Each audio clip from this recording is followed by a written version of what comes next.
meron na naman kaming nagawa na tinatawag namin dito sa Mindanao na Nueve Virtudes.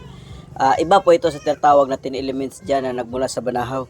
Ang magkalintulad lang nito sa 10 elements ay ito lang panagaking itim, gumamila silis at yung bulan ninyo. Ang ibang sangkap nito ay dito lang sa Mindanao matatagpuan. Isa-isahin natin ano nga ba ang mga sangkap ng tinatawag naming Nueve Virtudes. Ang Nueve Virtudes ay binubuo ng una, pandagaking itim. Alam naman natin na pandagaking itim ay pangontra sa kulam, barang at sanib. Sunod naman ay tinatawag na Rudraksha seeds. Ito ay isang uri ng buto na tinatawag sa ibang bansa na Tears of Shiva. Ang kagandahan naman ng buto na ito ay good for health benefits, anti-anxiety, good for blood circulation, and good for heart.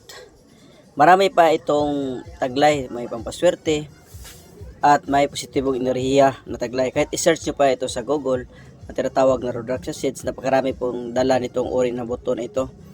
Isunod natin ang tinatawag naming kahoy tagnipas na nagmula pa ito sa Sikihor. Pag sinasabing kahoy tagnipas, ito ay taguliwas sa kapahamakan. Ito din ang kinakatakutan ng mga aswang at manalason, sapagkat pag meron ka nito, mangangati ang katawan ng mga aswang at manalason at lalayo sila sa taong may tanga nito. At sunod natin ay kilala naman ito ng lahat ng halos na mahilig sa mga virtudes, tinatawag na Rosamunda o mas kilala bilang Gumamila Silis. Pag sinasabing Gumamila Silis, ito may taglay na kabal sa hindi nasang aksidente at pampaswerte. Sumisimbolo kasi ito kay Mama Mary, kaya 5 ang kanyang petals, sumisimbolo ito sa titik na Maria. Kung tawagin naman sa lihim na karunungan, ito ay tinatawag na Rosamunda o Rosa Mystica. Yan. At ang ating ginit na naman ay yung tinatawag naming tikong bibig. Ayan.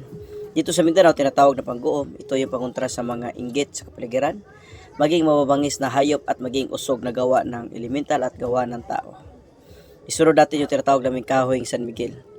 Ang kahoy San Miguel, ito yung may dahon na tinatawag na dahong kabal. Isang uri ng kahoy na dipinsa sa mga pisikal na atake.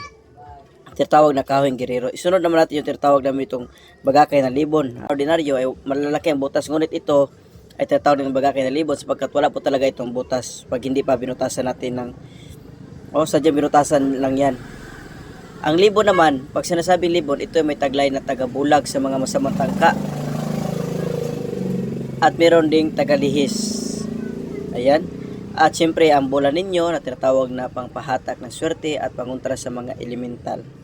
At panghuli yung tinatawag nating kahoy na San Gabriel, isang uri ng kahoy ng kanyang dahon yung may tinik na kabal din, ngunit ito ay may mainam na depensa laban sa mga pisikal na atake. Ito ang ating Nueve Virtudes, all around depensa at al kontra. At ganito na po ko siyang pagmasdan kong isuot na sa kamay. Ayan na siya. Ganito ng kanyang itsura. Yan, at nandito ang kanyang lock. Ayan siya.